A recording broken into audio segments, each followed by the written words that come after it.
Actually இன்றைக்கி நான் இந்த வீடியோ பண்ணுற ஐடியாவே இல்லைங்க. நான் இப்போ ஒரு நியூஸ் ஒன்று பார்த்தேன். பார்த்த உடனே இந்த வீடியோ நம்ம பண்ணணுன்ற எண்ணம் வந்துச்சு எனக்கு. அதனால தான் நான் நார்மலாக எனக்கு காரில் உட்காந்து நான் வீடியோ பண்ணுவேன். பட் இருந்தாலும் உடனே நான் அந்த வீடியோ டெலிகாஸ்ட் பண்ணணும். ஏன்னா அந்த நியூஸை பார்க்கும்போது மனசு அவ்வளோ கஷ்டமாக இருந்துச்சு. கேரளாவில் இப்போ மிகப்பெரிய ஒரு ஹாட் டாப்பிக்காக அந்த நியூஸ் போயிட்டுருக்கு. ஒரு பொண்ணை ஒரு ஆண் மிஸ்யூஸ் பண்ணிட்டாரு அப்படின்னு சொல்லிட்டு ஒரு வீடியோவை ரிலீஸ் பண்ணுறா. அந்த வீடியோவும் வைரல் ஆகுது. அதுக்கு மக்களாகிய நம்ம எல்லாருமே சேர்ந்து ஒரு தீர்ப்பு கொடுத்துருக்கோம்.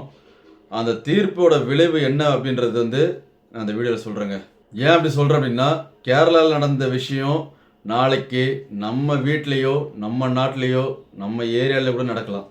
அது நடக்காது அப்படின்றதுக்கு எந்த ஆதாரமும் இல்லை. அது என்ன விஷயம் அப்படின்னு கேட்குறீங்களா? ஸோ அதுக்கு முன்னாடி welcome back to Arputharaj channel. நம்ம சேனலை புதுசாக பார்க்குறீங்க அப்படின்னா தயவுசெய்து சப்ஸ்கிரைப் பண்ணி வைங்க. அது எங்களுக்கு மோட்டிவாக இருக்கும். இந்த வீடியோ பற்றின கமெண்ட்ஸ் எதாவது இருந்ததுன்னா கமெண்ட் செக்ஷனில் கமெண்ட் பண்ணுங்கள். அது கொஞ்சம் யூஸ்ஃபுல்லாக இருக்கும் எங்களுக்கு. வாங்க வீடியோக்குள்ள போகலாம்.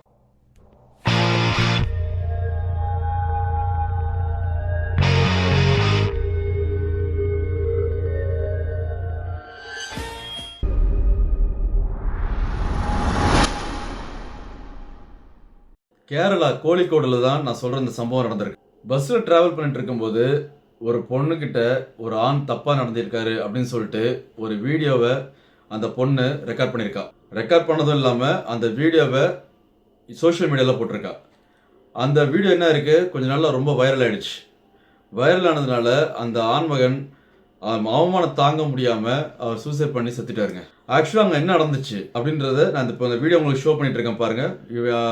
அதில் என்ன நடந்திருக்குன்றது உங்களுக்கு கிளியராக தெரியும். உங்களுக்கு அந்த வீடியோவை பார்த்த பொதுமக்களாக நம்ம எல்லாருமே என்ன பண்ணியிருக்காங்க அப்படின்னா, கமெண்ட் செக்ஷனில் நிறைய அவரை அகேன்ஸ்டாக வச்சு கமெண்ட் பண்ணியிருக்காங்க. அதாவது பெண்களுக்கு பாதுகாப்பு இல்லை, பெண்கள் சமுதாயத்துக்கு சீர்கேடு அவர் வந்திருக்காரு அப்படின்ற மாதிரிலாம் ரொம்ப அதிகமாக கமெண்ட் செக்ஷனில் கமெண்ட் பண்ணியிருக்காங்க. ஆக்சுவலாக அங்கே என்ன நடந்திருக்கு அப்படின்றது நான் நிறைய நியூஸை பார்த்து ஓரளவு என்னால் யூகிக்க முடியுது. என்ன அப்படின்னு கேட்டிங்கன்னா, இவங்க ட்ராவல் பண்ணுற பஸ்ஸு பார்த்தீங்கன்னா ரொம்ப ரஷ்ஷாக இருந்திருக்கு. அதில் அவரோட கை தெரியாமல் பட்டிருக்கா என்னன்றது தெரியல. அவர் கை தெரியாமல் பட்டிருக்கலாம், ஏதாவது நடந்திருக்குன்னு வச்சிங்களேன். எனக்கோட கேள்வி என்ன அப்படின்னு கேட்டிங்கன்னா, அந்த பொண்ணை மிஸ்யூஸ் பண்ணுற ஒரு நோக்கத்தில் அவர் தொட்டிருந்தார் அப்படின்னா அந்த பொண்ணோட ரியாக்ஷன் அங்கே வேற மாதிரில இருந்திருக்கணும். நல்லா பாருங்க, அந்த வீடியோவில் அந்த செல்ஃபி எடுத்துட்டு இருப்பா. அதாவது அந்த வீடியோவை காட்டிட்டு இருப்பா, அவர் என்ன பண்ணுறாரு பாருங்க அப்படின்னு சொல்லிட்டு ஷோ பண்ணிட்டு இருக்கா. ஆனால் அதை நான் பார்த்த வரையும் அதில் அவர் வேணும்னு இடிக்கிற மாதிரியான எந்த ஒரு வீடியோவும் நான் இந்த ஒரு இப்போ நான் உங்களுக்கு ஷோ பண்ணுற வீடியோ மட்டும் கிடையாது, நான் ஒரு சில நிறைய வீடியோஸ் அந்த சோஷியல் மீடியாவில் இருந்துச்சு. அதில் பார்த்த வரையும் அவர் மேலே தப்பு இருந்த மாதிரி எனக்கு தெரியல. மேபி அந்த பஸ்ஸில் ஃபுல்லாக ட்ராவல் பண்ணியிருந்தா தான் தெரிஞ்சிருக்குன்னு வச்சிங்களேன். ஏன்னா அந்த பொண்ணுக்கு உண்மையிலேயே அப்படி ஒரு இன்சிடென்ட் நடந்திருக்கா, அது இதுக்கு முன்னாடி கூட பண்ணியிருக்கலாம். அந்த வீடியோ எடுக்கிறதுக்கு முன்னாடி கூட ஏதாவது சிலுமிஷாவில் நடந்திருக்கலாம். அதுக்கப்புறம் அந்த பொண்ணு வீடியோ ஆன் பண்ணி கூட செக் பண்ணி வீடியோ ரெக்கார்ட் பண்ணி எடுத்துக்கலாம்னு வச்சுங்க. என்னோட கேள்வி என்ன அப்படின்னு கேட்டிங்கன்னா, ஒரு இன்சிடென்ட் நடக்குது, ஒருத்தவங்க மிஸ்யூஸ் பண்ணுறாங்க அப்படின்னு தெரியுது அப்படின்ற பட்சத்தில் இம்மிடியேட்டாக நீ அந்த பொண்ணை அடித்து ஒரு போலீஸில் கம்ப்ளைண்ட் கொடுத்துக்கணும்ல. நீ இந்த வீடியோவை எடுத்து ரீல்ஸ் போடணுன்ற அவசியம் என்ன? அதாவது உனக்கு நம்மளோட ஒரு சிம்பிளாக நான் யோசிக்கிற ஒரு விஷயம் என்னன்னா, எனக்கு ஒரு அவமானம் ஏற்படுது, என்னை மிஸ்யூஸ் பண்ணுறாங்க அப்படின்னு தெரிஞ்சது அப்படின்னா அதை நான் ஏன் பப்ளிக் கொண்டு வரணுன்ற அவசியம் எனக்கு இல்லைல்ல. ஸோ பப்ளிக் கொண்டு வரணும்னு சொல்லும்போது அந்த பொண்ணோட மோட்டிவ் என்ன? அந்த ரீல்ஸ் வைரல் ஆகணும் அப்படின்ற மோட்டிவா, இல்லை எனக்கு நடக்கிற அவமானத்தை பாருங்கன்னு சொல்லிட்டு காட்டுறதுக்கா? இதே அவனை நீ அரெஸ்ட் பண்ணி ஒரு அடிச்சு நீங்கள் அரெஸ்ட் பண்ணி கொடுத்துருக்கீங்க, அந்த வீடியோவை நீங்கள் வைரல் ஆக்கியிருக்கீங்க, நான் பாருங்க அப்படின்னு சொன்னால் ஒரு பாராட்ட வேண்டிய விஷயம் தான், இல்லைன்னு சொல்லலை. ஆனால் அந்த வீடியோவை எடுத்து வைரல் பண்ணணுன்ற மோட்டிவ் இருக்குது அப்படின்னா உண்மையாலேயே அங்கே என்ன நடந்துச்சு? ஸோ இந்த வீடியோ பார்த்ததுக்கப்புறம், இந்த நியூஸ் எல்லாம் கேட்டதுக்கப்புறம் என் மனசில் வர்ற விஷயம் என்ன கேட்டிங்கன்னா, இந்த சோஷியல் மீடியா இருக்குது பார்த்தீங்களா, இது நம்மளுக்கு ஒரு சாபக்கேடு, மிகப்பெரிய ஒரு சாபக்கேடு. அதாவது சோஷியல் மீடியாவை ப்ராப்பராக யூஸ் பண்ணுறவங்க இருக்காங்க.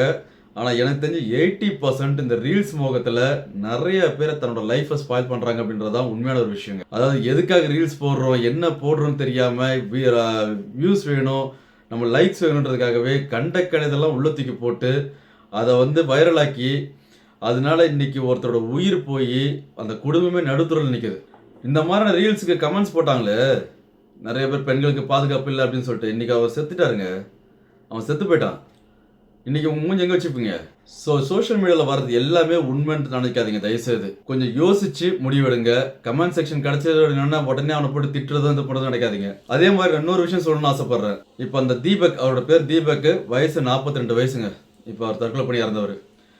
அவரை மாதிரி பல பேர் தப்பே செய்யாம ஒரு சில இடத்துல நம்ம இந்த மாதிரி ஏதாவது இன்சிடென்ட் நடந்திருக்கலாம். அவங்களுக்கெல்லாம் நான் சொல்லக்கூடிய ஒரே விஷயம் என்ன அப்படின்னா, அந்த சோஷியல் மீடியாவில் போடக்கூடிய கமெண்ட்ஸுக்கு ரெஸ்பான்ஸ் பண்ணாதீங்க. நல்ல விஷயமா இருந்தா அதை காது கொடுத்து கேளுங்க. தப்பான ஒரு விஷயமா தெரியுது அப்படின்னா அதை ரெஸ்பான்ஸ் பண்ணாதீங்க. அது ஒரு பெரிய விஷயமா எடுத்துக்காதீங்க. பெண்களுக்கு மட்டும்தான் பாதுகாப்பு இல்லை அப்படின்னு நினைக்காதீங்க. ஆண்களுக்கும் இங்க பாதுகாப்பு இல்லதான். அதான் உண்மை. இப்ப இதே இடத்துல ஒரு பொண்ணு சூசைட் பண்ணியிருந்தா அப்படின்னா இந்நேரம் இதோடைய இம்பாக்ட் வேற மாதிரி இருந்திருக்கும். எல்லா ஸ்டேட்லயுமே போர்க்குடி பிடிச்சிருப்பாங்க. ஆல் ஓவர் இந்தியா ஃபுல்லாவே போர்க்குடி பிடிச்சிருப்பாங்க. இந்த நியூஸை பார்க்கும்போது மக்களாக நம்ம மட்டும் தப்பு பண்ணலங்க, அரசாங்கமும் தப்பு பண்ணுது. இது தமிழ்நாடு அரசாங்கம், கேரளா அரசாங்கம், கர்நாடக அரசாங்கம் சொல்ல வரல, எல்லா அரசாங்கமும் தப்பு பண்ணி தான் இருக்கு. அதாவது 2 வீலரில் 2 பேருக்கு மேலே போனால் ஃபைன் போடுற இந்த அரசாங்கம் தான் அதே பஸ்ஸில் 38 சீட்டு தான் இருக்குது அப்படின்ற பட்சத்தில் அதுக்கு மேலே 60-65 பேரை ஸ்டாண்டிங்கில் நிற்க வச்சு கூட்டிகிட்டு போகும்போது ஏன் கேஸ் போடுறதில்ல? ஒரு வேலைக்கு போகும்போதோ இல்லை வேலை முடிஞ்சு வரும்போதோ கூட்டத்தில் தொங்கி நசுங்கி அப்படி தானே மக்கள் வந்துட்டு இருக்காங்க.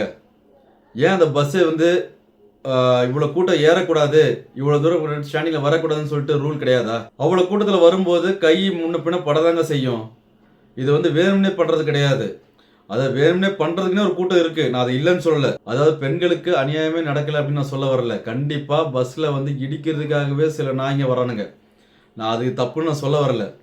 ஆனால் இந்த மாதிரி ஒரு இன்சிடென்ட் நடந்துச்சு அப்படின்னா அதோட இம்பேக்ட் வேற மாதிரி தான் நீங்கள் காட்டணுமே தவிர இந்த மாதிரி வீடியோ எடுத்து ரீல்ஸ் போட்டு அதில் லைக்ஸை கொண்டு வர்றதோ அதில் கமெண்ட்ஸுக்கு படித்து அதில் நீங்கள் திருப்தி ஆகுதில் எந்த ஒரு பெனிஃபிட்டுமே கிடையாது. இந்த மாதிரி தான் ஒரு குடும்பமே நடுத்தர தான் நிற்கும். அப்படி என்னால் அக்செப்ட் பண்ண முடியாது.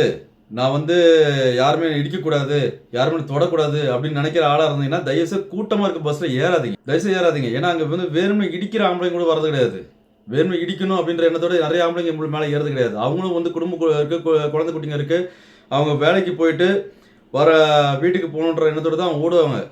அப்படி போகும்போது ஒரு பிரேக் அடிக்கும்போதோ ஸ்பீட் பிரேக் ஏறும்போதோ தப்பி தவறி ஒரு கையோ காலோ பட தான் செய்யும்.